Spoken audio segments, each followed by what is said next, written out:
একঘেয়ে ব্রেকফাস্ট ভালো লাগছে না, তাহলে ট্রাই করে দেখতে পারেন আজকের এই রেসিপি। আমি আপনাদের জন্য আজকে নিয়ে এসেছি ঝাল ঝাল পাটিসাপটা রেসিপি। সকলকে আমার চ্যানেলে স্বাগত জানিয়ে শুরু করছি আজকের রেসিপি। তাহলে চলুন রেসিপি শুরু করা যাক। আমি এখানে নিয়ে নিয়েছি কিছু সবজি, বিট কুচনো, গাজর কুচনো, ধনেপাতা কুচি, পেঁয়াজ কুচি, মটরশুঁটি, ক্যাপসিকাম কুচি, টমেটো কুচি এবং বাঁধাকপি কুচি।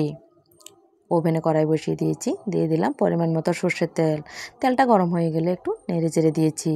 এবার কিছু সবজি দিয়ে দেব। সবগুলো সবজি আমি একসাথে এখানে দেব না। দিলাম গাজর কুচি, পেঁয়াজ কুচি এবং মটরশুঁটি। এই সবজিগুলো আমি প্রায় 7-8 মিনিট ভেজে নেব। সবজিগুলো কিছু ভাজা হয়ে গেলে এতে পরপর ক্যাপসিকাম কুচি, বাঁধাকপি কুচি এবং টমেটো কুচি দিয়ে দেব। দেখতে পাচ্ছেন, দিয়ে দিয়েছি। এবার ভালোভাবে কিছুক্ষণ এই সবজিগুলো ভেজে নেব। একটু নুন এবং একটু হলুদ দিয়ে এই সবজিগুলো আমি কিছুক্ষণ ভেজে নেব। সবজিগুলো ভাজা হতে থাক, এই ফাঁকে আমি যে ব্যাটারটা সাহায্যে পাটিসাপটাটা বানিয়েছিলাম ওই ব্যাটারটা আপনাদের সাথে শেয়ার করে নিচ্ছি। নিয়ে নিয়েছি এখানে একটা ব্যাটার। এই ব্যাটারটা আগে থেকে ঘরে ছিল, খোলা পিঠা বানিয়েছিলাম, একটু ব্যাটার রয়ে গেছিলো, এটাকে আমি বাঁচানোর জন্য ফেলিনি। এতে দিয়ে দিলাম কিছুটা আটা এবং চালের গুঁড়োর যে ব্যাটারটা একসাথে মিশিয়ে নেব। একটু নুন দিয়ে দিয়েছি। যেহেতু আটার বাইন্ডিংটা খুব একটা ভালো হয় না, সেই জন্য আমি একটু ময়দাও এখানে ব্যবহার করেছি। ময়দা, আটা এবং চালের গুঁড়োর এই ব্যাটারটা ভালোভাবে জল দিয়ে, দেখতে পাচ্ছেন কিভাবে একে একে ফেটিয়ে নিচ্ছি, এরকম হবে গ্রেভিটা। তারপরে আমি বানিয়ে নেব। চলে আসলাম সবজিটার কাছে। সবজিটা প্রায় হয়ে গেছে। এই পর্যায়ে আমি প্রায় শেষের দিকে দিয়ে দিলাম ধনেপাতা কুচি, কাঁচা লঙ্কা কুচি এবং বিটগুলো আমি আগে থাকতে দিইনি, কারণ বিটগুলো শুরুতে দিলে আমি দেখেছি সবজিগুলো সবগুলো বিটের কালার হয়ে যায়, সেই জন্য একটু লাস্টের দিকে দিয়েছি। সবজিটা হয়ে গেছে, আমি নামিয়ে নিয়েছি। বসিয়ে নিলাম একটা রুটি করার তাওয়া। ওই তাওয়াতে একে একে ব্যাটারগুলো দিয়ে আমি পাটিসাপটাগুলো ভেজে নেব।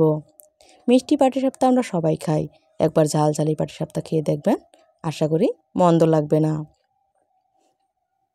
আমি প্রথম পাটিসাপটাটা বানিয়ে নিচ্ছি, বুঝতে পারছেন। তারপরও একটু ফেটে ফেটে যাচ্ছিল। অনেক যত্ন সহকারে আমি এগুলো বানিয়েছিলাম, একটু একটু করে লেগে যাচ্ছিল, আবার একটু ফেটেও যাচ্ছিল। কোনো রকমে সবগুলো বানিয়ে নিয়েছিলাম, ভালোই হয়েছিল। আপনারা দেখতে থাকুন, একে একে কয়েকটা আপনাদের সাথে শেয়ার করে নিচ্ছি। রোজ রোজ আমরা রুটি, তরকারি, লুচি, সবজি এগুলো তো খাই। আলাদা আলাদা খাবার খেলে অনেক সময় ইন্টারেস্ট আসে, ভালো লাগে খেতে। সেই জন্য আমি একদিন এক রকমের রেসিপি বানানোর চেষ্টা করি এবং সেটা আপনাদের সাথে শেয়ার করার চেষ্টা করি। যদি আমার ভিডিও আপনাদের ভালো লাগে তাহলে অবশ্যই কমেন্ট করে জানাবেন। দেখতে পাচ্ছেন দ্বিতীয় পাটিসাপটাটাও হয়ে যাচ্ছে। আমি প্রথমবারটা হাত ব্যবহার করেছিলাম, পরের বার একটা চামিচ নিয়ে নিয়েছি। অনেকটাই গরম, কোনো রকমই করতে পারছি না। দেখতে পাচ্ছেন হয়ে গেছে। এবার দ্বিতীয়টাও নামিয়ে নিচ্ছি। তারপরে আরেকটাও আপনাদের সাথে শেয়ার করছি।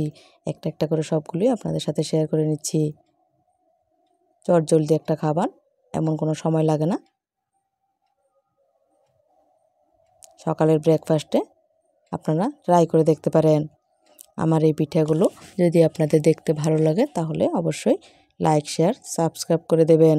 লাইক করতে কোনো টাকা লাগে না, সাবস্ক্রাইব করতে কোনো টাকা লাগে না। আপনাদের একটা লাইক আমাকে ভিডিও বানাতে অনেকটাই সাহায্য করে। আমার ঝাল পাটিসাপটা বানানো প্রায় কমপ্লিট। সবগুলো নিয়ে আপনাদের সামনে চলে এসেছি, দেখতে পাচ্ছেন। এবার আমি টিফিনের জন্য বেড়ে নিচ্ছি। আমি দুটো পাটিসাপটা এবং একটু সস নিয়ে নিয়েছি। যদি ভিডিওটা ভালো লাগে সকলে লাইক, শেয়ার, সাবস্ক্রাইব করে দেবেন। যারা আগে থেকে সাবস্ক্রাইব করে দিয়েছেন তাদের অসংখ্য ধন্যবাদ। ভিডিওটা দেখার জন্য সকলকে অসংখ্য ধন্যবাদ।